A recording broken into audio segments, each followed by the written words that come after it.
अनुरोध है कि आप लोग अपना है और दरबान कहा कि नहीं वह सो चुके हैं, कल आके उनसे भेंट कीजिएगा। और वहां से अपन पर दरबान था, उन्होंने रोका, कहा कि नहीं आपको भेंट करने का समय नहीं, वह सो चुके। और धीरे धीरे वह डॉक्टर भीमराव अंबेडकर के निवास पर गए तो क्या देखते हैं, इनका गेट खुला हुआ था।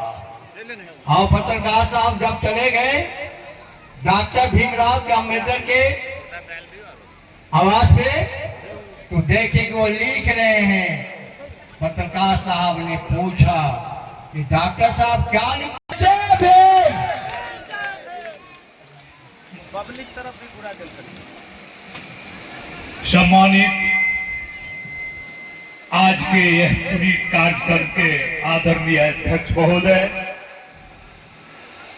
मंचास अतिथि महोदय, मंच संचालक महोदय और इस कार्यक्रम के शुभ अवसर पर अनुमंडल नहीं पूरे जिले से आए हुए अभिभावकगण, नौजवान साथियों, शक्ति स्वरूपा देवियों, मित्रों, यह जो आज की कार्यक्रम है, यह कार्यक्रम हम लोगों के लिए एक प्रेरणा का स्रोत है और समझने और सीखने का यह वक्त है कि बाबा साहब हम लोगों के लिए क्या नहीं दिए, क्या नहीं किए, कितना उन्हें जलील किया गया, लेकिन हम लोगों के लिए बहुत कुछ दे करके गए। आज सुरेंद्र पासवान अगर जिला परिषद का चेयरमैन है तो ये बाबा साहब का देन है, इसमें कोई दूराई नहीं है, इसमें कोई शंका करने की बात नहीं है। आज उन्हीं का किया हुआ यह जो आज हमारे समाज आज शिक्षा के ओर का दिया हुआ रास्ता है, मार्ग है, तो मैं निवेदन करना चाहता हूं तमाम लोगों से कि अपने अपने बच्चे को, सबसे बाबा साहब का मूल मंत्र था शिक्षित बनो, संघर्ष करो, यानी शिक्षित जब होगे तभी ना हम संघर्ष कर सकेंगे। इसलिए बच्चे को विद्यालय से जोड़िए, शिक्षा की ओर हम लोगों का जो है, जितने गार्जियन हैं, अभिभावक हैं, सबों का परम कर्तव्य होता है कि बच्चे को शिक्षा के ओर झुकावे, बच्चे को विद्यालय भेजे। जो हुआ शिक्षित वह हुआ विकसित। आज इस समाज में भी एक से एक नौजवान पुलिस विभाग में और अन्य शिक्षा विभाग में नाना प्रकार की नौकरी पा रहे हैं। इसका उद्देश्य, इसका जड़ बाबा साहब जो मार्गदर्शन हम लोगों को दिए वही मार्गदर्शन का फल है। जब तक हम लोग शिक्षा की ओर पूर्ण रूप में नहीं जाएंगे तब तक ये कहावत भी है कि सतयुग सताइल छो, द्वापर के धमकाइल छो, आ कलयुग की वर्णन करो आटा नहीं पिसाइल छो। मित्रों, जब तक हम आगे नहीं बढ़ेंगे शिक्षा के क्षेत्र में तब तक हमारी विकास नहीं होगा।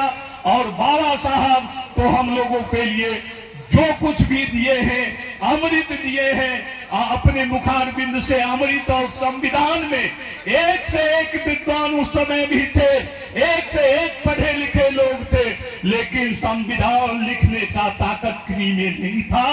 बाबा साहब ने संविधान को लिखे, जिस संविधान को आज बल पर, संविधान के रास्ता पर, संविधान पर तमाम देश के एक एक नागरिक को चलना पड़ता, चाहे नेता हो या मजदूर हो या किसान हो, सबों को संविधान के आधार पर ही चलना पड़ रहा है। तो उस समय भी बताइए कितने दुख सह करके नागपुर दीक्षा भूमि, लंदन शिक्षा भूमि, और आज हम लोग थोड़ा थोड़ा इधर उधर के फेरा में पड़ जाते हैं। ऐसे ऐसे कन फुकवा के फेरा में पड़ते हैं कि जो वास्तविकता हमारी होनी चाहिए उस रास्ता को छोड़ देते हैं। तो ऐसे ऐसे कन फुकवा के फेरा में मत रहिए। एक संतों ने कहा कि दाल लेबो चार लेबो आरो लेबो पैसा दोनों कान फूक देबो बाग हुआ या पैसे। वैसे लोगों के फेरा में नहीं पड़ना है। जो सच है, सच की मार्ग बिल्कुल मजबूत होता है। इसलिए मैं कोई वक्ता नहीं, कोई जानकार नहीं, और पूर्व के वक्ता महोदय के द्वारा तो एक से एक बाबा साहब के विषय में कहे ही। अब मूर्ति का अनावरण होने वाला है, हम लोग वहां पहुंचना है, आ रहे हैं कुछ ही क्षणों में। माननीय सांसद महोदय मंच पर आ जाएंगे मूर्ति के अनावरण करते हुए। जायदे नहीं कुछ कहते हुए इतना ही कहकर मैं विराम लेता हूं और पुनः आग्रह है, निवेदन है कि अपने अपने बच्चे को निश्चित रूप से शिक्षा से जोड़े। जो हुआ शिक्षित वही होगा विकसित। धन्यवाद, बहुत बहुत धन्यवाद। जोरदार तालियां चेयरमैन साहब के लिए। और हम अपने नौजवान